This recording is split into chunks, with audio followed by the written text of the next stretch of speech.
नमस्कार, स्वागत है सभी का। आप देख रहे हैं देश का सबसे भरोसेमंद चैनल डीडी न्यूज, जहां हम लेकर हाजिर हैं आपका पसंदीदा शो खबरों का सरपंच न्यूज पंच में हूं आंचल। और इस कार्यक्रम के जरिए हम आप तक सत्य और तथ्य की पड़ताल के साथ पहुंचाते हैं। खबरें ग्राउंड जीरो पर जुड़ते हैं हमारे तमाम रिपोर्टर्स। तो आइए सीधे रुख करते हैं सबसे पहले न्यूज पंच में इस वक्त प्रमुख टॉप लाइन्स की तरफ।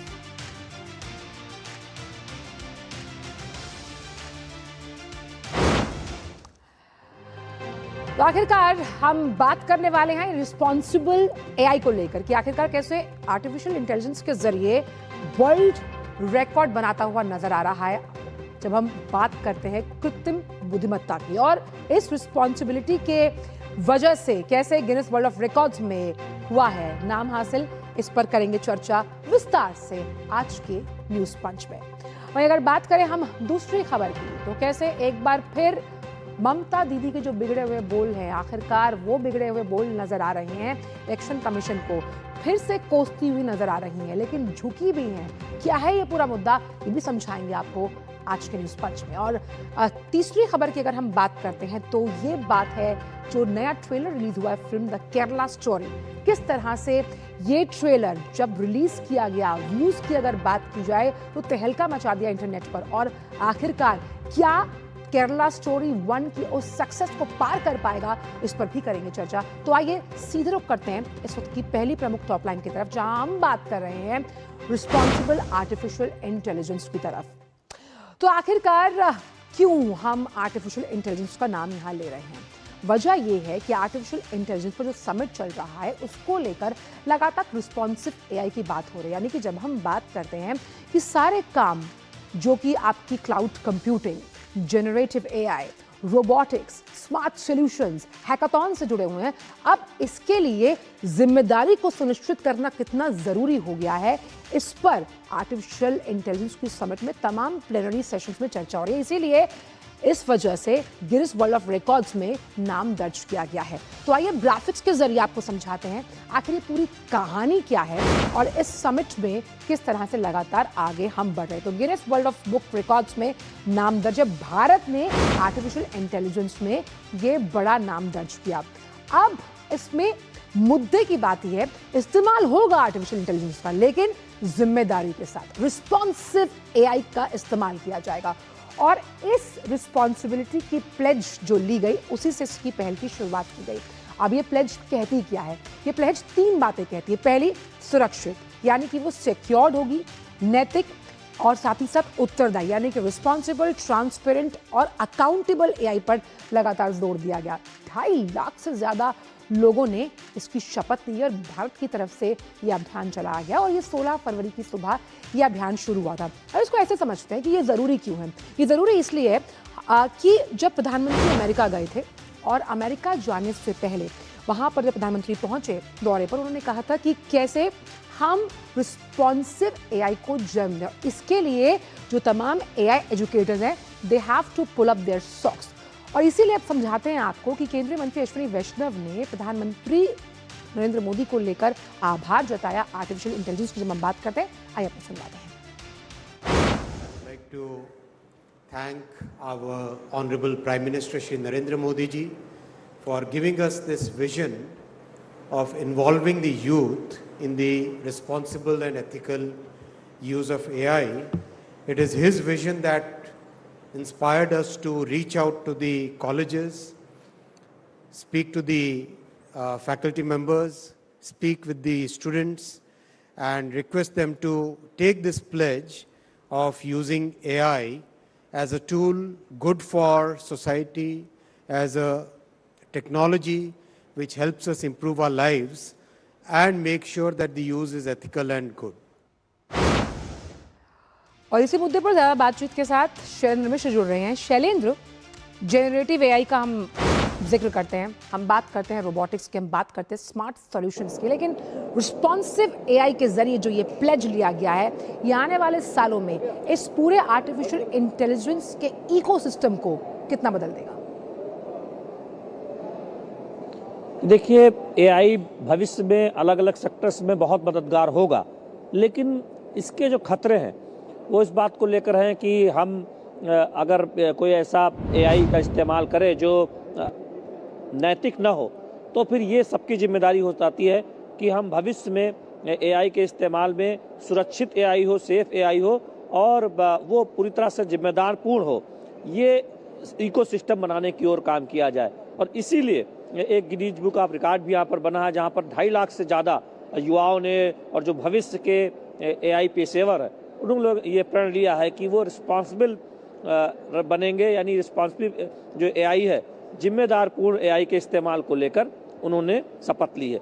तो ये इसलिए भी महत्वपूर्ण हो जाता है क्योंकि हम देख रहे हैं कि आजकल हर सेक्टर में एआई का इस्तेमाल शुरू हो गया है और भविष्य में और ज़्यादा होने वाला है। हेल्थ केयर सेक्टर हो या एग्रीकल्चर हो या फिर आप देखें कि शिपिंग सेक्टर हो या भविष्य के आप ऑटो सेक्टर में देखें, तमाम जगहों पर एआई का इस्तेमाल होने वाला है। तो इससे लोगों को फ़ायदा हो, चुनौतियाँ कम हो, ये देखना चाहिए। क्योंकि अब हमने देखा है कुछ अपवाद के तौर पर कि एआई के जरिए इस तरह की तस्वीरें बना दी जाती है जिससे किसी की छवि खराब होती है या फिर उसे सफाई देनी पड़ती है कि वो वास्तव में उसकी एआई तस्वीर का इस्तेमाल किसी ने किया है। तो इस तरह की बातें न हो, जैसे कंटेंट में एआई के जरिए छेड़छाड़ को लेकर या तस्वीर में कई बात सामने आती है। अब जानते हैं कि नियामकीय सिस्टम तो है ही, नियम कानून तो हर देशों के हैं ही, लेकिन ये एक जिम्मेदारी है जो एआई का इस्तेमाल करते हैं या फिर जो एआई टूल्स को बनाते हैं कि इस तरह के एआई सिस्टम मॉड्यूल्स को हम डेवलप करें कि उसका गलत इस्तेमाल न हो सके। तो ये बहुत महत्वपूर्ण हो जाता है। इसीलिए आज एक पूरा सत्र एआई सम्मेलन में इस बात को लेकर रखा गया और उम्मीद जताई केंद्रीय मंत्री अश्विनी वैष्णव ने कि अलग अलग सुझाव आएंगे कि कैसे एआई का जिम्मेदार पूर्ण तरीके से बेहतर इस्तेमाल भविष्य में किया जाए। शैलेंद्र, इसमें जो युवाओं की भूमिका है वो कितनी सक्रिय मानी जाएगी? क्योंकि जब हम स्टार्टअप्स की बात कर रहे हैं, एंटरप्रेन्योरशिप की बात कर रहे हैं, आर्टिफिशियल इंटेलिजेंस के इस पूरे सिस्टम को लेकर जिसमें क्लाउड कंप्यूटिंग है, रोबोटिक्स है, स्मार्ट सॉल्यूशंस प्रोवाइड करने की बात करते हैं।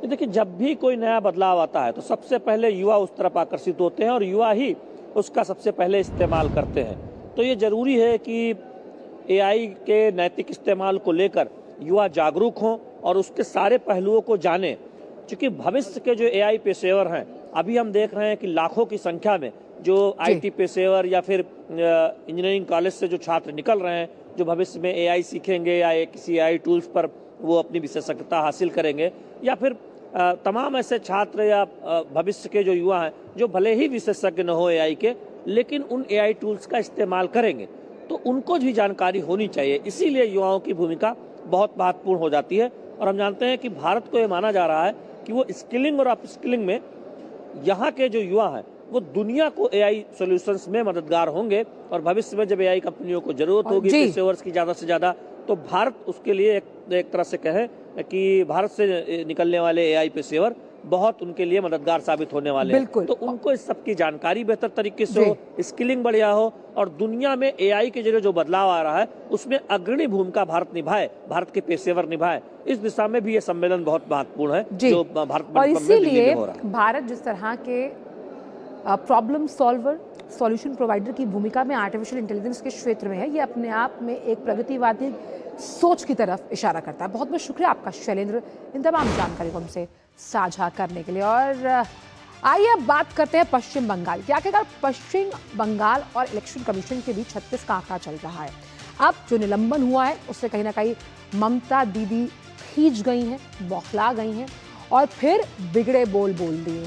आखिरकार किस तरह से इलेक्शन कमीशन को उन्होंने तुगलक और हिटलर से कहीं ना कहीं कंपेयर कर दिया और ये विवादास्पद जो बोल बोले गए, इसीलिए सियासत में बवाल मच गया। आखिरकार ममता दीदी के बिगड़े बोल क्या हैं, क्यों फिर से वो चुनाव आयोग को कोस रही हैं, आपको ग्राफिक्स के जरिए समझाते हैं। तो ममता ने एक बार फिर विवादास्पद बोल कहे, चुनाव आयोग को फिर से जमकर कोसा और पक्षपात का कहीं ना कहीं आरोप लगाया है।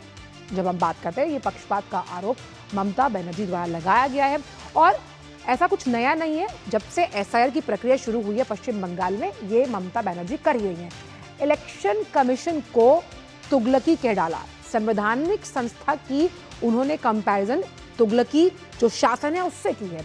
संवैधानिक संस्था की जमकर आलोचना की, जो कि अपना संवैधानिक दायित्व निभा रही है वहां पर एसआईआर की प्रक्रिया को निभाकर। अब ऐसे में बांग्लादेश चुनाव आयोग को बताया बेहतर, जहां पर जब चुनाव हुए वहां पर उनकी खुद की एक बड़ी पार्टी ने ही पार्टिसिपेट नहीं किया। तो उस लिहाज से आप ये समझिए कि चुनाव आयोग को लगातार कोस रही हैं ममता बनर्जी। और ऐसे में जो भाजपा के वरिष्ठ नेता हैं राहुल सिन्हा, उनका इस पूरे मुद्दे पर क्या कहना है, आइए आपको सुनवाते हैं।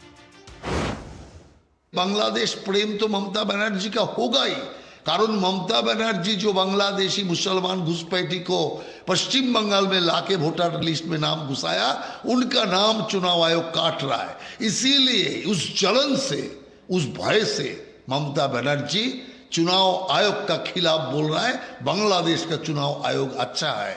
तो इससे स्पष्ट होता है इन्होंने बांग्लादेश को ज्यादा प्यार करते हैं। तो साफ तौर पर अब जिस तरह से उन्होंने विवादास्पद बोले तो रिएक्शंस आना तो तय था। ऐसे में अब ममता बनर्जी क्यों झुकी हुई नजर आ रही हैं और कैसे अपनी बौखलाहट और खींच निकाल रही हैं, इस पर भी आपको बताते हैं। तो चुनाव आयोग के सामने उन्हें झुकना पड़ा। जिस तरह से जो सुप्रीम कोर्ट के आदेश थे उनका लगातार ममता बनर्जी उल्लंघन कर रही थी, यानी कि जो भी सुप्रीम कोर्ट अपनी कोई आदेश देता था उसका उल्लंघन किया जाता था। अब आपको अगस्त 2025 की अगर बात की जाए तो बार बार इलेक्शन कमीशन पत्र भेज रहा था और इलेक्शन कमीशन ने मुख्य सचिव को ही दिल्ली तलब किया। दिल्ली तलब करने का मतलब ये कि उन्हें अल्टीमेटम देकर कार्रवाई करने का निर्देश दिया गया।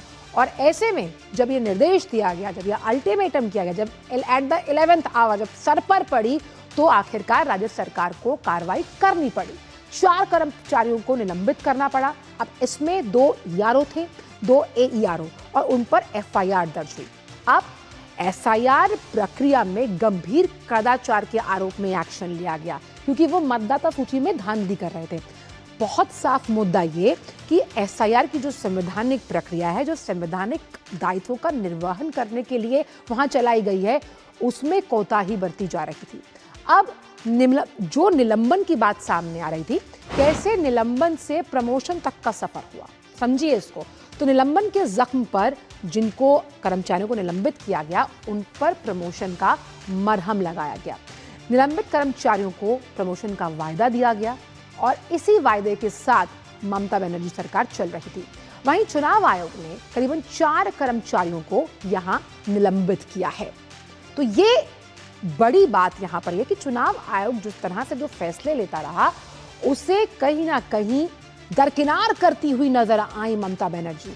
2 ERO और 2 ARO पर FIR दर्ज हुई और उसके बावजूद किया क्या, निलंबन के बदले उन्हें प्रमोशन दे दिया।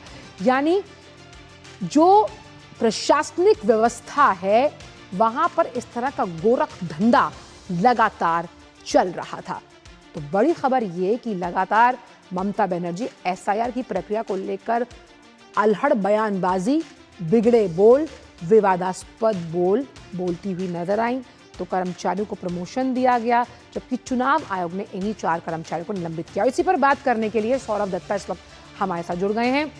सौरभ, ये पश्चिम बंगाल में ही शायद हो सकता है, अगर हम सरकारी महकमे की टेक्निकलिटी को समझे। अगर आपका निलंबन है तो आप घर बैठिए, लेकिन ममता बनर्जी सरकार में अगर आपका निलंबन है तो आपको प्रमोशन मिलेगा। आंचल, देखिए, पूरे मामले में इसको माना जा रहा है आखिर में ये जो मैच चल रहा है चुनाव आयोग के साथ ममता बनर्जी की सरकार की, इसमें कल के बाद एक शून्य स्कोर है, 1 EC और 0 ममता सरकार। क्यों बोल रहा हूं मैं, इसलिए बोल रहा हूं क्योंकि अगस्त से पूरे मामले को टाला गया था ममता बनर्जी की सरकार के खिलाफ से। उन्होंने जो 2 ERO और 2 AERO जो उनको जो उनके खिलाफ जो FIR दर्ज करने को कहा था, और उसके बाद बशीरहाट 2 के जो जॉइंट वीडियो थे AERO, उनको भी जो निलंबित करने को कहा था। इन सारे मामले में चुनाव आयोग ने एक के बाद एक चिट्ठी लिखा, लेकिन आखिरकार वो मान नहीं रही थी, ममता सरकार मान नहीं रही थी। तो आखिर में नंदिनी चक्रवर्ती, CS नंदिनी चक्रवर्ती को दिल्ली बुलाया गया और इस बीच सुप्रीम कोर्ट ने कहा कि SIR रुकेगा नहीं और सुप्रीम कोर्ट के गाइडलाइन के हिसाब से ही सारा काम इसी कर रहा है, ऐसा कोर्ट में भी सवाल किया गया। लेकिन कल के बाद जब अब पूरे अगर आप अक्टूबर से देखें तो ममता सरकार, ममता बनर्जी, CM ममता बनर्जी का डिमांड क्या था, उनका बोलना था कि डरने की कोई जरूरत नहीं है, इलेक्शन कमीशन इलेक्शन के वक्त आएगा चला जाएगा, लेकिन हम रह जाएंगे आपको किसी को डरने की जरूरत नहीं है। तो उसी के चलते एक के बाद एक कभी ब्लड रिलेशन सर्टिफिकेट सामने आया है, कभी देखा गया है कि जन्म से पहले ही रजिस्ट्रेशन सर्टिफिकेट इशू हो गया है, बर्थ रजिस्ट्रेशन सर्टिफिकेट। और आज के मामले में एकदम ताजा एक केस स्टडी सामने आया है जिसमें देखा गया है कि रईस अली बेटे का नाम है और पिता का नाम है भुवन बेरा जी। तो रईस अली आप समझ रहे हैं, पदवी उनका अलग है, उनका धर्म मजहब अलग है, और भुवन बेरा उनका पदवी भी अलग है, धर्म भी अलग है। फिर भी हो सकते हैं, लेकिन इसके चलते कोई डॉक्यूमेंट्स अपलोड नहीं किया गया। मतलब उनका जो लिंकेज राजेश अली और भुवन बेरा, माफ कीजिएगा उनका नाम राजेश अली है, राजेश अली और भुवन बेरा का जो लिंकेज, वो पिता पुत्र है, बाप बेटे हैं, उनका लिंकेज कोई अपलोड नहीं किया गया और एईआरओ ने उसको ओके कर दिया। कोई लिंकेज नहीं मिल रहा है लेकिन ओके कर दिया। तो इसी के काम चलते हुए तो ये सारे स्टेप लिया गया। कल असल में ये माना जा रहा है कि मुख्यमंत्री ममता बनर्जी आखिर में कल जो बातें बोले, इसी को निशाना साध कर, वो सारे बातें नहीं है, पहले भी वो ऐसे ही हमलावर रही है। लेकिन असल में उनके जो सरकारी कर्मचारी हैं, जो तृणमूल के प्रभाव में हैं, उनको मैसेज देना चाहते हैं कि आपको डरने की जरूरत नहीं है। लेकिन ये प्रूव हो चुका है कि अगर आप सुप्रीम कोर्ट के मुताबिक काम नहीं करेंगे तो आखिर में एफआईआर दर्ज भी होगा, सस्पेंशन जारी भी होगा, वही आपके लिए आपके पास खड़ा नहीं होगा। जैसे कि सीओ ने कहा था, आप होगे अपने काम के लिए अकाउंटेबल। और इसीलिए ताकि ये एईआरओ जो है वो बिगड़ ना जाए, इसलिए कहीं ना कहीं जाके ममता इसीलिए सौरभ जो ओके किया गया ममता प्रशासन द्वारा, वो इलेक्शन कमीशन को नॉट ओके था, और इसीलिए विवादास्पद बोल उनकी खींच और बौखलाहट को दर्शाते हैं। बहुत बहुत शुक्रिया आपका सौरभ, इन तमाम जानकारी को हमसे साझा करने के लिए। वक्त एक ब्रेक का, लेकिन ब्रेक के बाद बात करेंगे बी टाउन की एक चर्चित फिल्म के ट्रेलर से जुड़ी हुई। छोटा सा ब्रेक, जल्द लौटते हैं।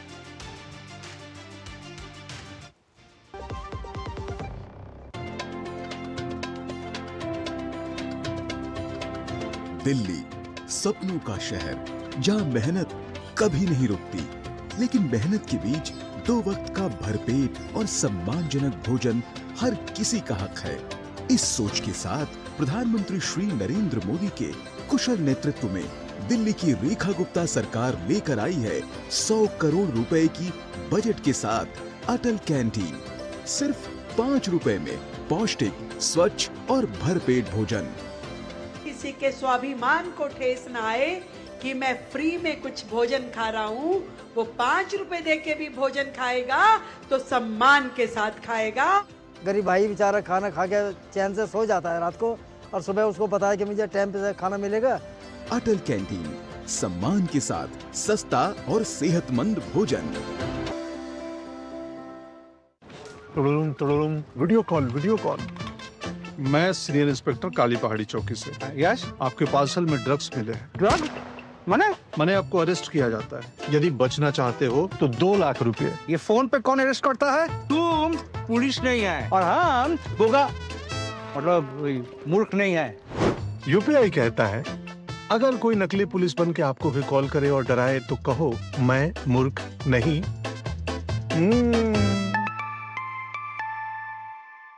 जाइए, आप भी किसी का टेस्ट लीजिए। बिजली का बिल, किराना, स्कूल फीस सब हो गया। बन गया बजट? हाँ, 5000 बच गए। तो नई साड़ी ले ले ना, पिछले महीने तो ली थी।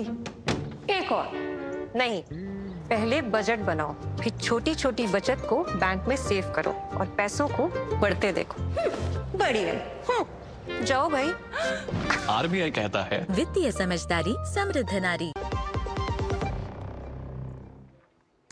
और आइए बात करते हैं एक ऐसी स्टोरी की जो बहुत सी कहानियों को सत्य के साथ 70 mm के पर्दे पर आपके लिए लेकर आई है। जी, हम बात कर रहे हैं केरला स्टोरी 2।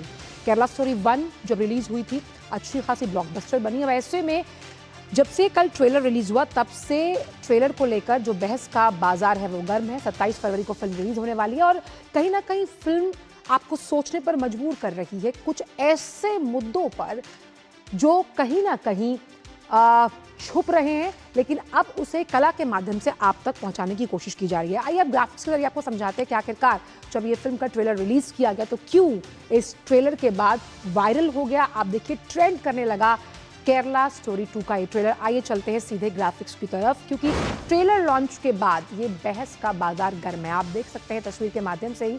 अब इसमें जो मुद्दा उठाया गया है वो मुद्दा इस वक्त सुर्खियों में है। जबरन धर्म परिवर्तन जैसे मुद्दे पर आधारित ये फिल्म, खास तौर पर कैसे इमोशनल सिक्योरिटी देने के नाम पर जो साजिश रची जा रही है, इसका खुलासा इस फिल्म के जरिए करने की कोशिश की गई है। और ख़ास तौर पर इसमें जो हिंदू समुदाय की लड़कियां हैं उनकी ज़िंदगी की घटनाओं पर फोकस करके इस फिल्म को बनाया गया है। केरला स्टोरी 1 की भी अगर बात की जाए तो वो इसी तरह के उस मुद्दे को उठाने में कामयाब साबित हुई थी। और ट्रेलर के जो व्यूज़ हैं अगर हम देखें तो 10 मिलियन के पार ये व्यूज़ चले गए जैसे ही ट्रेलर लॉन्च किया गया यूट्यूब पर। और मुख्य भूमिका की अगर बात की जाए तो उसमें उल्का, आदिति, ऐश्वर्या, कामाख्या, नारायण सिंह जैसे तमाम जो लोग हैं और नए लोगों को इसमें कास्ट किया गया है। 27 फरवरी को सिनेमाघरों में दस्तक देने वाली है फिल्म। 2022 में पहला पार्ट रिलीज हुआ था। आखिरकार भारत की डेमोग्राफी को चेंज करने की जो एक नाकाम कोशिश की जा रही है, पटकथा उस तरह से नरेट की गई थी केरला स्टोरी 1 में भी। और इस ट्रेलर से तो कहीं ना कहीं निर्देशक ने बहुत साफ तौर पर इस मुद्दे को उठाने का जो है वो मादा दिखाया है कि कैसे जबरन लव जिहाद के जरिए धर्म परिवर्तन का जो खेल खेला जा रहा है, जो घिनौना खेल खेला जा रहा है और उसके पीछे का जो सच है उसे कला के माध्यम से उजागर करने की कोशिश की गई है। और इसके अंदर कैसे जब जबरन धर्मांतरण किया जाता है और उससे पहले उस धर्मांतरण की जब हम बात कर रहे हैं, इसलिए ये जो ट्रेलर है वो सुर्खियों में नजर आ रहा है। उस धर्मांतरण से पहले इमोशनल वाइट कॉलर का किस तरह से इस्तेमाल किया गया ये भी फिल्म में दिखाया गया है। जया इस वक्त हमारे साथ जुड़ गई है, हमारी संवाददाता जया। केरला स्टोरी 1 अपने आप में ब्लॉकबस्टर साबित हुई थी और केरला स्टोरी 2 का जो ट्रेलर है वो कहीं ना कहीं उस डेमोग्राफी के बदलते बदलाव को दिखाने की कोशिश है निर्देशक द्वारा, जिसे कहीं ना कहीं अनदेखा किया जा रहा है। बिल्कुल आंचल, जिस डेमोग्राफी के बदलाव का जिक्र केरला स्टोरी 1 में हुआ था, यानी कि इसके पहले पार्ट में हुआ था, वो किस अंजाम तक पहुंचते जा रही है इस सीक्वल में वो कहानी साफ तौर पर नजर आती है। केरला स्टोरी 2 का जो ट्रेलर अभी रिलीज हुआ है वो बहुत इस वक्त काफ़ी ज़्यादा डार्क है और काफ़ी ज़्यादा आक्रामक नजर आ रहा है। और इसी चलते यहाँ पर हम देख सकते हैं कि तमाम जो वेबसाइट्स है, सोशल मीडिया है, इंटरनेट है, इसको लेकर, इस ट्रेलर को लेकर काफ़ी बहस इस वक्त छिड़ चुकी है केरला स्टोरी 2 को लेकर। किस तरह से निजी त्रासदी और जबरन धोखे और जबरन धर्मांतरण की कहानी कहती है केरला स्टोरी कि सिर्फ ट्रेलर में आप एहसास कर सकते हैं कि और भी ज्यादा आक्रामक तरीके से इस बार इस कहानी को दर्शाया गया। और साफ तौर पर ये कहा गया है, इस ट्रेलर की पहली लाइन ही जो सबसे ज्यादा विवादों में घिरती हुई नजर आ रही है कि अगले 25 वर्षों में शरिया कानून के चलते जो भारत है वो इस्लामिक राज्य में तब्दील हो जाएगा। इसको लेकर इस वक्त खासी बहस छिड़ चुकी है तमाम जगहों पर और शायद यही निर्माताओं की कोशिश भी है कि इस पिक्चर को लेकर, इस फिल्म को लेकर, इस कहानी को लेकर लोग चर्चा करें, सवाल करें। और यही वजह है कि इस ट्रेलर को लेकर इस वक्त काफी ज्यादा शोर मच रहा है। ये फिल्म जो है, जो ट्रेलर की जो ट्रेलर रिलीज हुआ है, जो टीजर रिलीज हुआ है, उसमें 3 लड़कियों की कहानी कहती हैं और वो देश के 3 अलग अलग राज्यों से, और किस तरह से प्यार में उन्हें धोखा मिलता है 3 हिंदू लड़कियां और फिर उन्हें 3 मुस्लिम प्रेम होता है और कैसे उन्हें धोखा मिलता है और जबरन धर्मांतरण की एक कहानी कहती है। ये इस पिक्चर में देखने वाली नजर आएगा। केरला जो पहली फिल्म थी केरला स्टोरी, उसने काफी पुरस्कार जीते, काफी लोगों से रेजोनेट किया उस पिक्चर ने, कहानी ने दिल को छुआ। और भी ज्यादा आक्रामक और अग्रेसिव तरीके से इसका ट्रेलर रिलीज किया गया और कहानी इस बार और ज्यादा हार्ड हिटिंग नजर आती है। मुझे बहुत संक्षिप्त में ये जानना चाहेंगे आपसे कि जिस तरह से लव जिहाद का जो मुद्दा है उसे इस पूरी फिल्म में बहुत ही पुरजोर तरीके से उठाया गया है और कहीं ना कहीं समाज में जब हम नैतिकता की बात करते हैं, तमाम सामाजिक मूल्यों का जिक्र करते हैं, उनको जब हम जहन में चर्चा का विषय बनाते हैं तो कहीं ना कहीं ये विषय पीछे छूट रहा है। बिल्कुल, ये वो विषय है जिसको लेकर बातचीत तो होती है, लेकिन आप एक आम परिवार में अगर आम परिवार इस तरह की मुश्किल से गुजरता है तो शायद समाज के सामने इस बात को रख नहीं पाता। लेकिन ये फिल्म, ये जो कहानी है, इस बात को, इस मुद्दे को, इस विषय को पूरे बीच समाज में लाती है और इसको लेकर बहस करने की बात कहती है कि बहस भी करना है, इसका समाधान भी ढूंढना है। हाँ, इस बार जो विपुल अमृत शाह जो एक बार फिर इस फिल्म के ही प्रोड्यूसर हैं, वो इस फिल्म को लेकर आए हैं। अदा शर्मा की कमी महसूस की जा रही है, जो नेटिजन्स हैं, जो व्यूअर्स हैं, इस बात को लेकर कह रहे हैं। लेकिन फिलहाल जबरन धर्मांतरण के मुद्दे को पुरजोर तरीके से ये फिल्म उठाती हुई साफ तौर पर नजर आती है। बिल्कुल, बहुत बहुत शुक्रिया जया इन तमाम जानकारी को उनसे साझा करने के लिए। तो आज के न्यूज़ पंच में इतना ही। मुलाकात होगी आपसे कल फिर। मेरे मुझे पूरी टीम को दीजिए इजाजत।